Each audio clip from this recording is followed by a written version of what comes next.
¿Listo?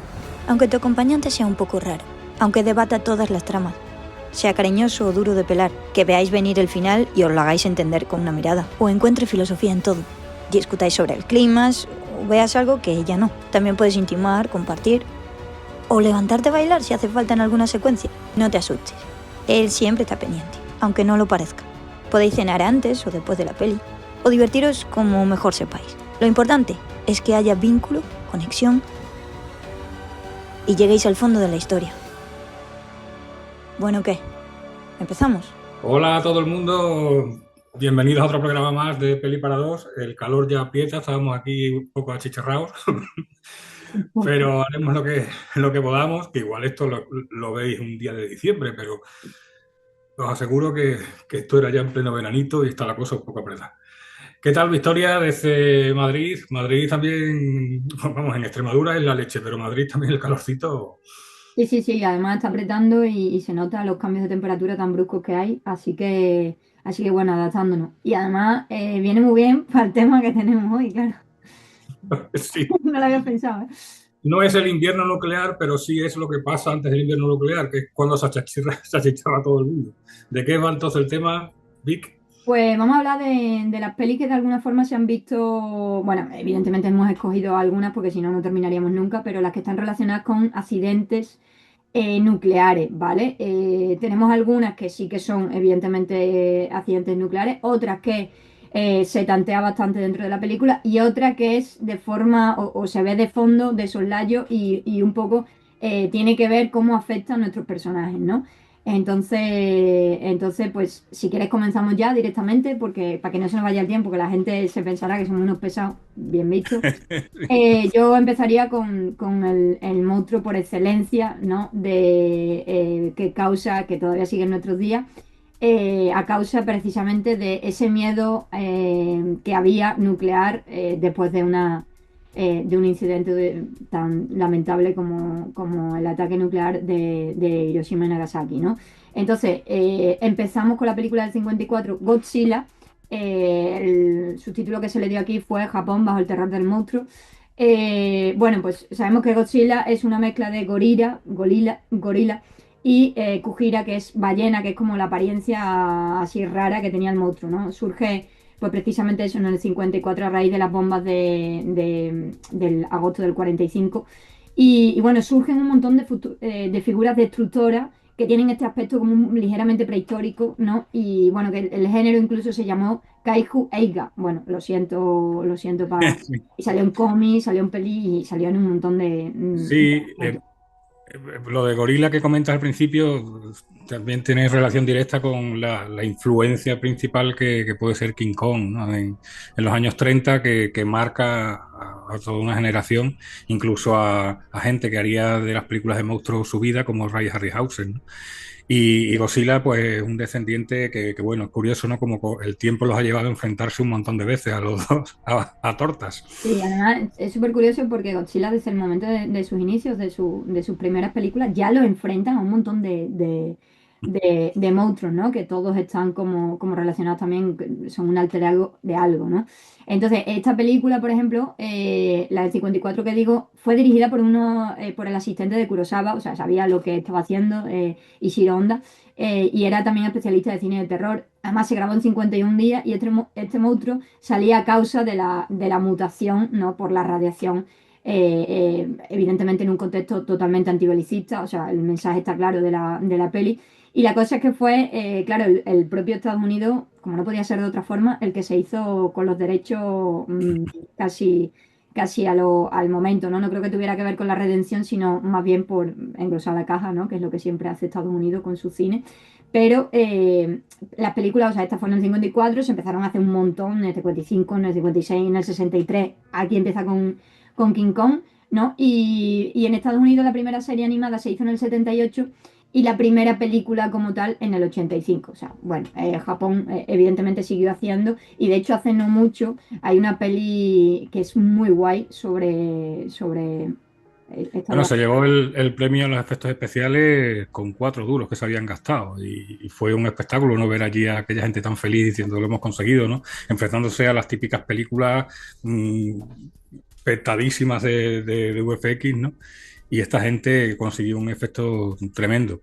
Y mucha diferencia, ¿no? Con esa esos primeros Godzilla que se le podía ver la cremallera en la parte de atrás Pero, de aquellos joder, señores moviendo esa cámara lenta y divertidísimas las películas contra King Kong, divertidísimas, divertidísimas. Y luego, bueno, los monstruos, ¿no? Pues, mi favorito, lo he dicho siempre, la polilla gigante de Motra, que la tenía en pequeñito por ahí colgada del techo en tiempos de cuando estaba en Sevilla.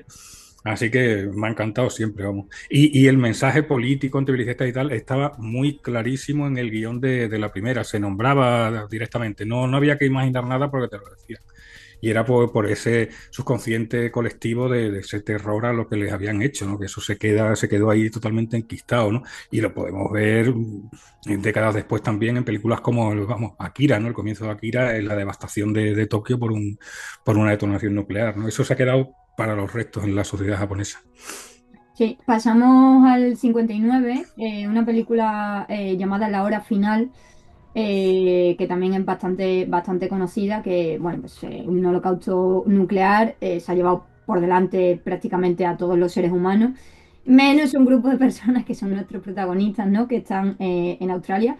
Tengo que decir que Will Smith no estaba todavía por allí, ¿vale? Es Gregory Peck en su defecto, que telita con Gregory Peck, que es un excelente también superviviente. Y bueno, pues es un comandante bueno, que lo que quiere a toda costa es buscar a los sobrevivientes, a los supervivientes, perdón, de este holocausto.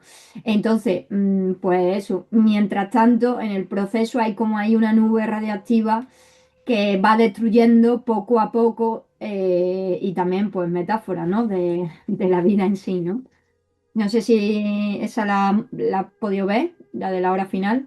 No, pero lo que comentas de la nube radiactiva me ha recordado a toda esa playa de películas de esas de oro de la ciencia ficción de los años 50, del cine de serie B, donde esa nube radiactiva aparecía en la mejor de ellas, posiblemente, una de las mejores de ellas, que era El increíble hombre menguante, ¿no? Se desconocía por completo los efectos vamos, en la población civil, no sabía qué es lo que podía pasar, era un misterio, ¿no? Esa lluvia radiactiva cuando había deflagraciones nucleares, ¿no? Y entonces todo eso alimentó el mito de animales gigantes, de mutaciones y llenó todos los cines de barrio y todos los autocines pues de películas de estas maravillosas bueno, nos han dado icónicos personajes que bueno, que todavía los disfrutamos, ¿no?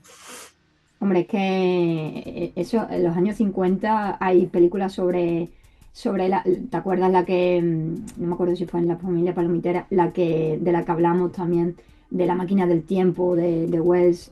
O sea, hay un montón de pelis En los 60 sí. de esa época. El tiempo en sus manos, sí, sí. Bueno, sí, es que tiene una traducción en español un poco... Sí, de Time Machine, el tiempo en sus manos, toma ya. ¿no?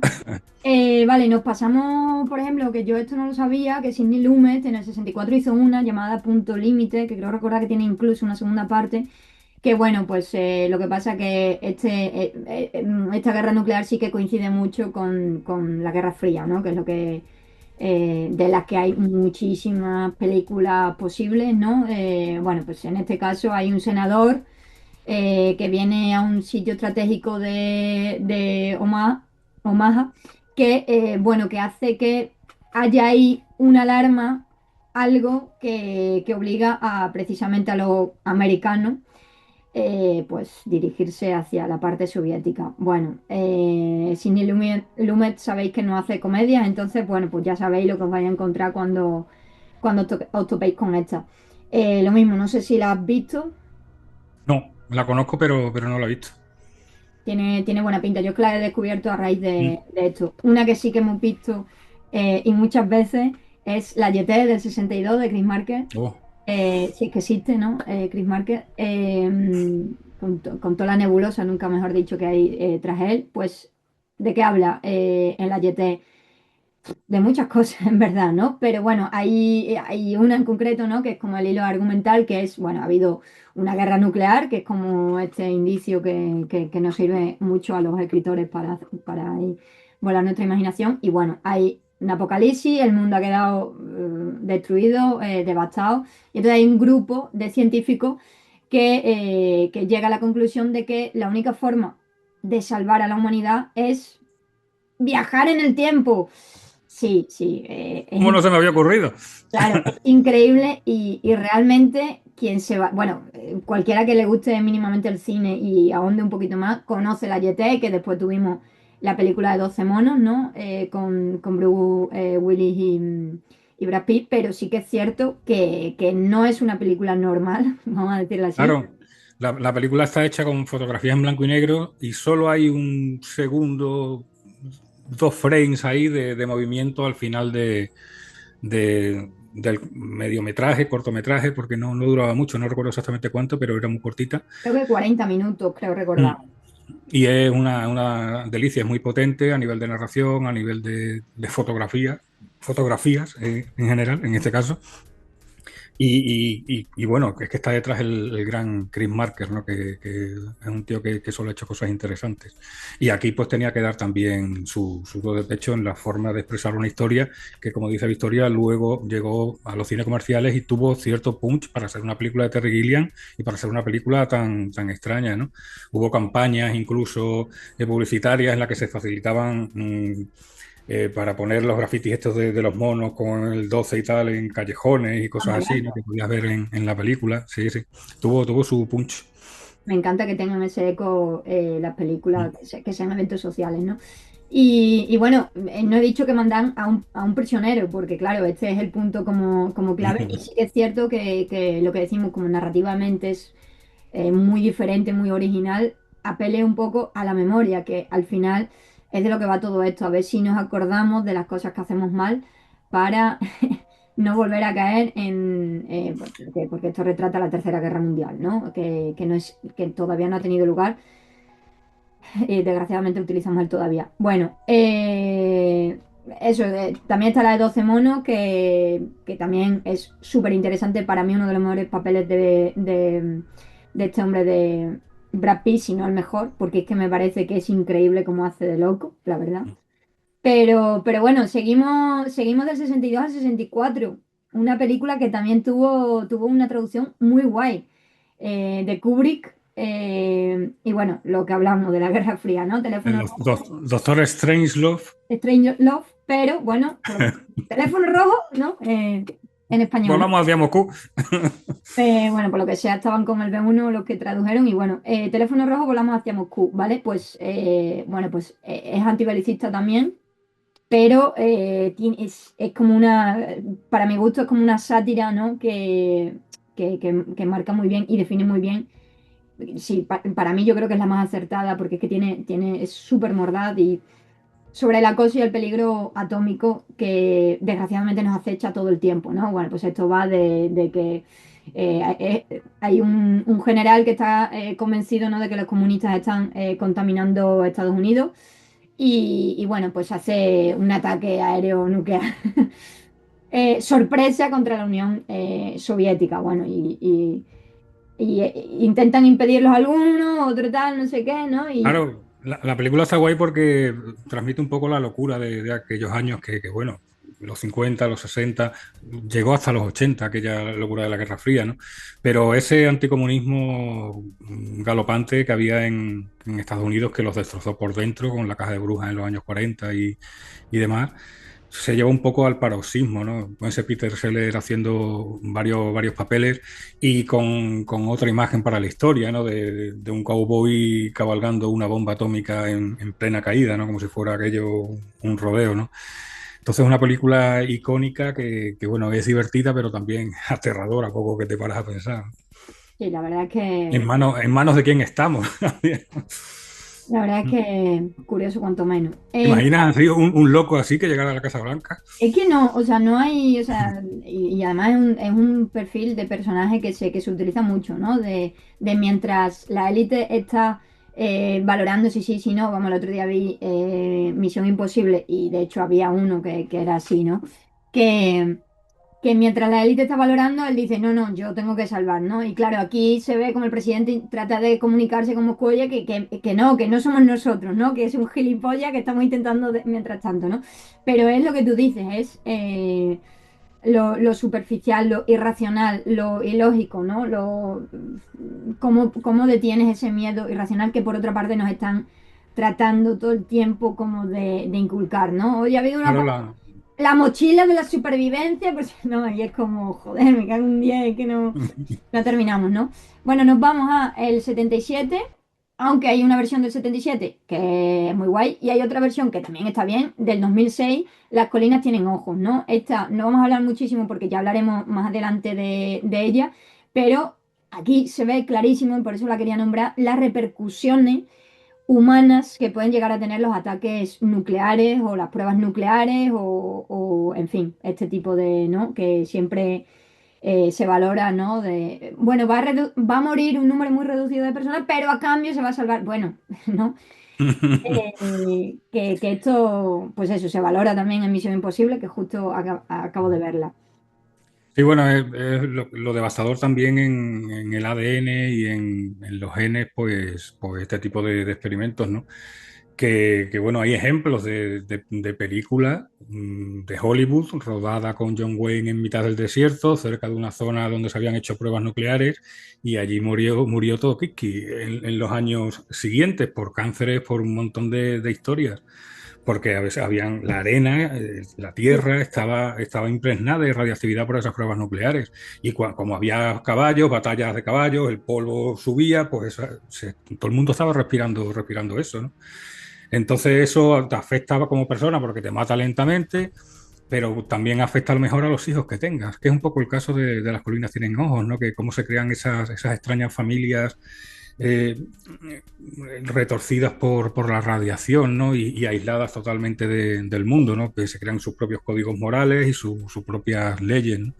Pero Claro, vamos, ya retomaremos lo de la familia ya rarita retomaremos, en sí, ya otro hablaremos de programa. ella, porque estamos preparando ahí un especial que no diremos todavía de qué, pero que va a estar bastante guay y vamos a ahondar un poquito más en Las colinas tienen ojos. Vale, nos pasamos a una película hecha para televisión que se llama Threads, de Mick Jackson, en el 84, que es una producción de la BBC, o sea, fue directamente la BBC. Y atención, porque es como un hipotético ataque nuclear en Sheffield, que es un lugar de Inglaterra, una ciudad de Inglaterra, y las consecuencias que podría tener. Solo voy a leer, es súper interesante y este sí que he podido verlo y da mucho miedo. O sea, imaginaros, ¿no? Si todo lo que estamos diciendo aquí da miedo, imaginaros esto porque es muy explícito y es muy explícito y bueno, mola como yo que soy una loca de estas cosas, cerrar las persianas y verlo de noche justo antes de dormir, ¿no? Bien, porque pase lo que pase al día siguiente en tu vida va a ser mejor que tal, ¿no? Aunque te corte una pierna. Bueno, el caso es que uno de los, John O'Connor en el New York Times, uno de los críticos dijo, está claro que Fritz no es un debate equilibrado sobre los pros y los contras del armamento nuclear. Es una advertencia francamente tendenciosa y es que como se ha calculado, inquietamente poderosa. Es decir, es una advertencia, o sea, ni siquiera es, mira cómo puede quedar, no, es, como esto pase, ¿no? O sea, ni siquiera se genera debate, ¿no? Esto es locura. Entonces, esta sí que la recomiendo muchísimo. Nos vamos al 89, a Japón, porque hemos hablado de Godzilla, pero no hemos hablado realmente de una película hecha por japoneses donde se ve en el día a día de estas personas, ¿no? Se llama Lluvia Negra, por Shohei Imamura, que es muy conocida también, pero bueno, la ponemos por aquí sobre la mesa. Bueno, pues la lluvia negra pues, son las partículas radiactivas, ¿no? de las bombas de Hiroshima y Nagasaki.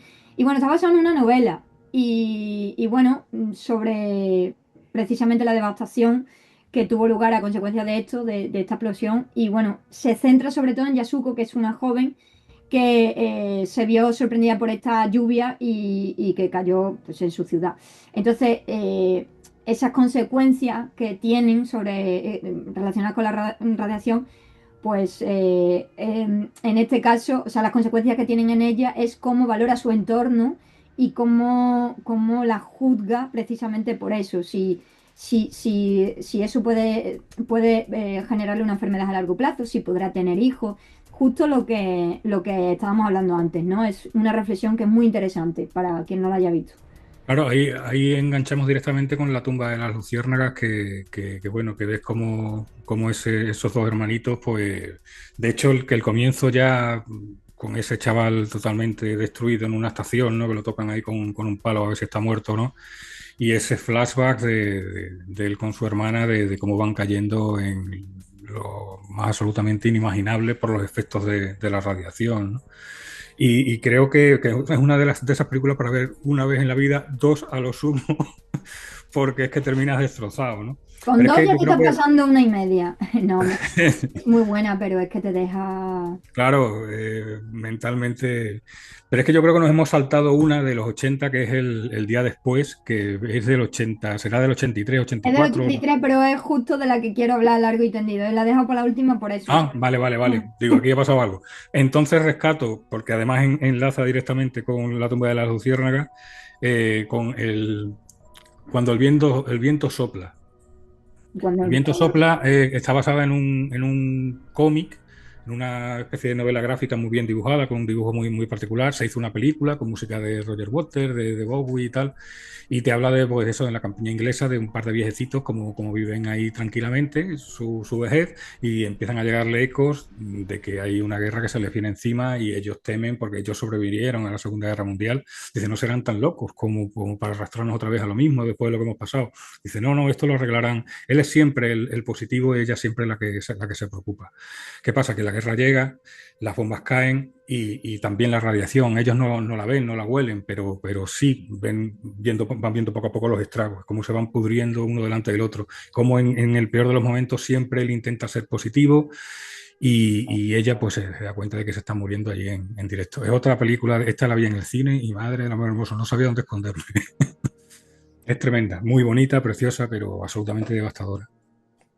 Pues la verdad es que estamos recomendando películas, pues, comedias de resina, ¿no? Podríamos decir. Hombre, el tema tampoco que se pudiera tomar, a no ser que fuera Fallout, pues el resto un Mira, poco. mira, Fallout también está por ahí. Sí, sí. Pues sí, El día después para mí es la mejor película con respecto a este tema que he visto, por lo menos para este programa, y es que me ha hecho pues reflexionar sobre un montón de cosas, las imágenes que pone, los rótulos antes y después, ¿no? En la peli. Y es que, bueno, es del 83, como decías antes, y es que en el 62 había ocurrido ya también una crisis similar, aunque al final pues no tuvo lugar el La apocalipsis. crisis de los misiles de Cuba, ¿te refieres? Entonces, bueno, pues en la película se plantea que en ese momento puede llegar a ser el mismo caso o que esto sí que va a ir más allá, ¿no? Que como no fue en ese momento. Entonces, claro, es súper curioso porque he captado algunas de las reflexiones que hace, ¿no? Hay uno de ellos, de los personajes que dice, los líderes que tenemos ahora no son tan tontos. Yo creo que no podríamos quizás decir eso ahora mismo. Uf, Hay gente con el dedo muy cerca de ciertos botones y es bastante preocupante, ¿no? De hecho, hay uno que está saliendo de una operación, ¿no? Y se dan cuenta de que Alemania ya ha cerrado su frontera, que ha amenazado a Estados Unidos y entonces uno le dice al otro, ¿pero por qué sucederá esto? ¿Por qué sucede que nos tengamos tanta manía los unos a los otros? Es increíble, ¿eh? Y claro, le dice el otro, por estupidez, porque la estupidez, pase lo que pase, siempre se abre camino. Y es así, ¿no? Es así o sea, películas como esta están guay para reflexionar y decir, oye, espérate, ¿por qué mi opinión es tan diferente a la del resto? No sé, es ¿y hasta dónde voy a llegar para que comprueben que tengo razón? ¿Sabes? ¿Tengo que matarlos? Es que no tiene sentido ninguno. ¿A qué gente me llevo por delante? Porque si soy un alto dirigente de un país, estamos hablando de millones de personas que están a tu cargo y que te votaron para estar ahí, para protegerlos, ¿no? Entonces, además se tergiversan los conceptos, cada uno se lo lleva a su lado y así nunca no va a haber una hermanación, al contrario, ¿no? Tú siempre piensas que tienes razón y que el otro está equivocado. Y si el otro piensa lo mismo que tú, pues estamos perdidos. La película, yo he hablado un montón de veces de ella porque es una película que me marcó profundamente de niño, en los 80 porque se hizo para la televisión en Estados Unidos, pero tuvo tal repercusión que en el resto del mundo se estrenó a bombo y platillo porque la película es que era necesaria, se dieron cuenta de que el valor didáctico era tremendo, ¿no? Y está organizada como ese cine de catástrofe tan habitual en aquella época, que había nacido en los 70, o sea, había explotado en los 70 comercialmente, con películas como Aeropuerto, El Coloso en Llamas y tal, y coge esa misma estructura de coger personajes distintos y vamos siguiendo su historia y qué va pasando con ellos cuando ocurre ese punto de giro tremebundo, ¿no? Entonces, pues ya estás con ellos en la lucha. ¿Qué pasa? Que esto es una película en la que no hay final feliz posible. En Terremoto, pues siempre salían los que sobrevivían, los que se reencontraban, Aeropuerto, pues también, ¿no? Pero aquí no, aquí pierden todos. Y lo más tremendo es cómo se va degenerando cada vez más y cómo lo peor del ser humano no solo sale por el que ha dado en el botón, sino cómo la vida ya te lleva a hacerlo absolutamente impensable a nivel moral, de comerte a tus semejantes para sobrevivir, unas auténticas burradas, ¿no? Y como ves, no sé, la película es devastadora. Y el final también se me quedó grabado esas frases que salen diciendo bueno, que eso que han mostrado ahí, que te tiene así en la butaca, dice, eso no es nada en escala comparado con lo que ocurriría realmente. Y entonces ya termina de darte el último martillazo en la cabeza, ¿no? O sea Claro, que cuidadito, ¿no? claro, y es que lo que pasó en las ciudades japonesas, pues no sería nada en comparación con lo que pasaría globalmente, ¿no? Justo en Misión Imposible va precisamente de que, bueno, hay una entidad, como ya sabéis, porque salía en la primera, que llega a todo. Entonces, como llega a todo, el que tiene misiles tiene un problema, porque si tiene que tal. Y lo que se está debatiendo todo el tiempo no es apagamos y entonces no tienen control sobre eso la entidad, ¿no? No, es ya, pero es que si nosotros apagamos, nos quedamos así y entonces, Los otros, claro, es todo el tiempo lo mismo, ¿no? Porque aquí aparece también, bueno, que de repente te das cuenta de que tu hija se va a casa mañana, pero, y tendrías que estar celebrándolo, pero es que estás preocupado porque acaban de lanzar 150 misiles y el problema no es ese. El problema es que si uno lanza 150 misiles, el otro va a lanzar 300, ¿no? Y al claro, final, claro, en el día después hay un momento, ¿no? En el que ven cómo salen los misiles, porque es que hay gente que dice, si estamos en el campo en mitad de la nada, digo, ¿cómo que en mitad de la nada? Si tenemos unos silos allí a no sé cuántos kilómetros y la base de no sé qué, no sé cuántos, digo, vamos a ser de los primeros en caer. Y otros dicen, cuando ven salir los misiles, dicen, si estos son los primeros que han salido, ellos sacarán los suyos, tendremos como 20 minutos antes de que nos impacten, diciendo, ya lo que no puedes correr, no puedes esconderte, ya es abrazarte a tus seres queridos y ala. de hecho, hay una que se queda limpiando la casa como si nada estuviera sucediendo porque no hay nada que hacer, como tú dices. Y además tú ves desde arriba, Tremendo. desde abajo, todo el tiempo como los misiles y tal, y tú estás abajo, ¿no? Tú no Tremenda, sí, sí, ni sí. ni corta.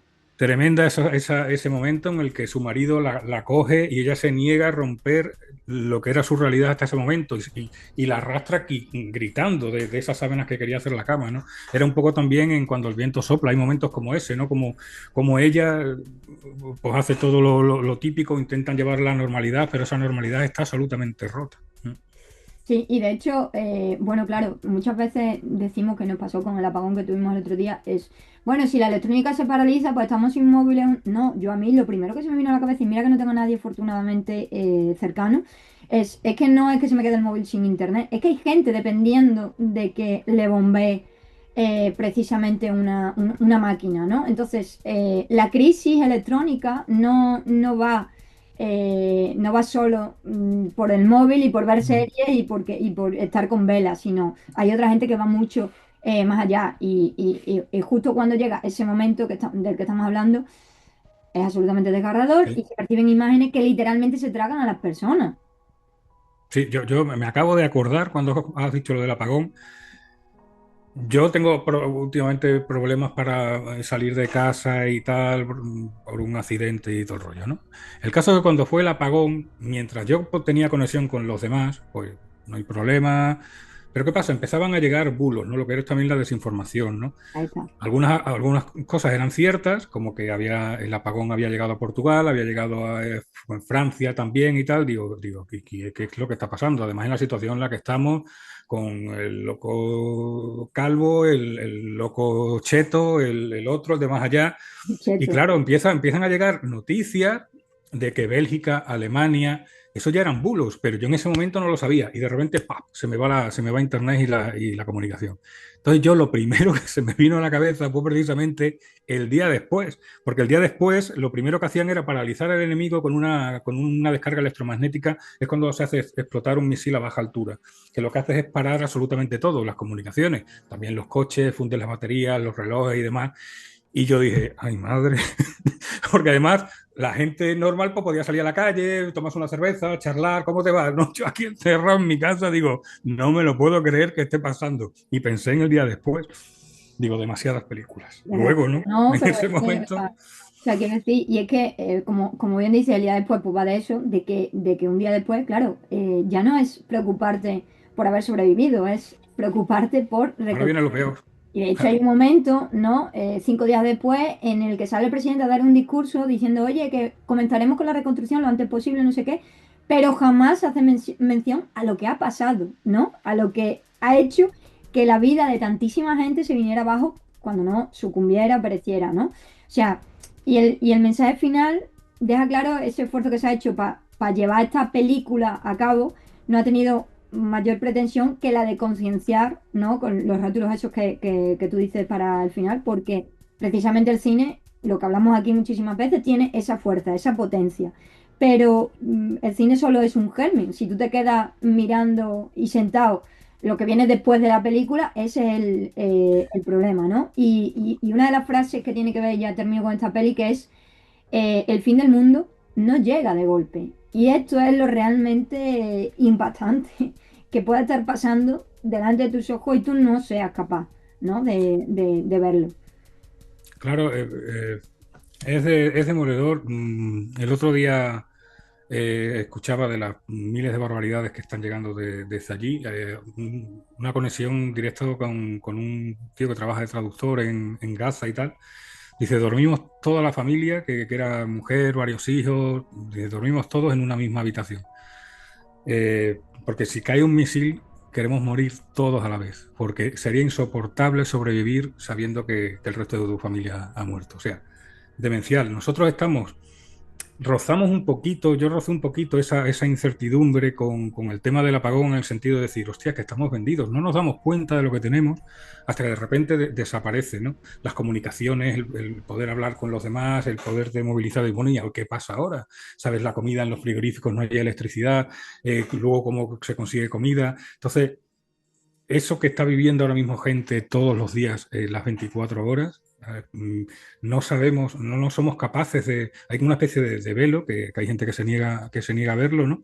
Que nos distancia de nuestros congéneres y como si no pasara nada, ¿no? Y entonces es absolutamente demoledor porque hay cosas que a veces están en la esquina, no están tan lejos, ¿no? Y cuidadito con nuestro bienestar porque las democracias son muy frágiles. Cuesta mucho conseguirlas, pero luego cuidadito con cuánto se nos pueden ir, ¿va?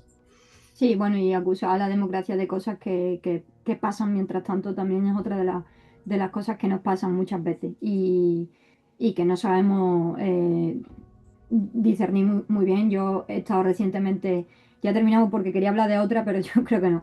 He estado recientemente en Berlín y cuando te explican la historia de todo lo que sucedió, por qué y tal, y cómo, bueno, en fin, no quiero entrar, ¿no? Pero es curioso la imagen, ¿no? que se pueda llegar a tener cuando suceden las cosas, ¿no? Muchas veces las achacamos a, es que esto ha sido por esto, no, pero bueno, da igual, porque no me llega esa información, me llega mi impresión de los hechos, ¿no? Que es lo que muchas veces nos hace lanzarnos de forma irracional, como hablábamos antes, como hablábamos con la película de Volamos hacia Moscú. Quería mencionar brevemente la de Sacrificio, que yo sé que tú no estás muy a favor de meterla en efecto, porque es verdad que no va sobre eso, pero me gusta mucho cómo trata el tema de la fe y todo el tema de resarcirnos a nosotros mismos a través precisamente de una inminente guerra nuclear o de un inminente ataque nuclear y cómo transita el personaje pues a través de eso, ¿no? Y hay cuestiones como acaso no consiste el progreso en buscar formas nuevas y novedosas de aniquilarnos los unos a los otros, ¿no? O acaso no nos empeñamos todo el tiempo en darnos motivos para cercenar toda parte espiritual que tengamos nosotros en nuestra alma por cuestiones varias, ¿no? Y incluso, bueno, me parece también súper interesante esta peli, pero es cierto que no nos da para más la cosa y tenemos un minutillo y cerramos. Así que Vale. me alegro mucho de haber llegado hasta aquí. Vivos. Nada, simplemente decir que como la última Misión Imposible pone una IA, ¿no? que está jugando un poco con todo esto, ¿no? Y como en juegos de guerra a principios de los 80 era un ordenador que lo desactivaba jugando a las 3 en raya porque no podía ganar esa guerra contra sí mismo un simple juego, ¿no? La otra opción era pues lanzar los misiles a un lado y a otro y que bueno, que los rusos respondieran. Y bueno, yo creo que terminamos ya. Vean muchas películas, vean muchas series, porque tenemos un tiempo en el que se nos corta esto y no queremos quedarnos con la palabra en la boca. Adiós. Hasta luego.